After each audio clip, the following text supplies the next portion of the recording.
இன்றைக்கி காலையில் 6 மணி இருக்கும். எங்கள் அம்மா காப்பி கொடுத்தாங்க, பிளாக் காப்பி குடிச்சிட்டு ஏரிக்கரை மேலே நாங்கள் வாக்கிங் போகிறதுக்கு கிளம்பிட்டோம். பாருங்கள் ஏரியில் எவ்வளோ தண்ணி இருக்குது. ஸோ நாங்கள் கரை மேலேயே வாக்கிங் பார்த்திங்கன்னா ஒரு 1.5 கிலோமீட்டர் போகிறது வர்றது ஒரு 1.5 கிலோமீட்டர் வரும். போயிட்டு பையன் ஆட்டம் போட்டுட்ருக்கான். இன்றைக்கி தான் சூரியனையே நாங்கள் பார்க்குறோம். கிட்டத்தட்ட ஒரு வாரமாச்சு சூரியன் வந்து. இந்த ஏரிக்கரையோட போர்டு பாருங்கள், கிட்ட 800 ஏக்கர் ஏரி இது.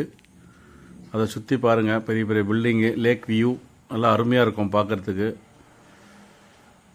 அது பக்கத்துலேயே பார்த்தீங்கன்னா எங்கள் ஊர் கிராம தேவதை சியாத்தம்மன் கோவில், பிரம்மாண்டமான கோவில். அது ஃப்ரண்ட்டில் இருக்கிற இடம் காலி இடங்கள். ஸோ திருப்பி வரும்போது பார்த்திங்கன்னா அந்த தண்ணி அலை அடிக்கிறது சவுண்டு கேளுங்க, கடல் மாதிரி தண்ணி அடிக்குது சார் சவுண்டு. நன்றி, வணக்கம்.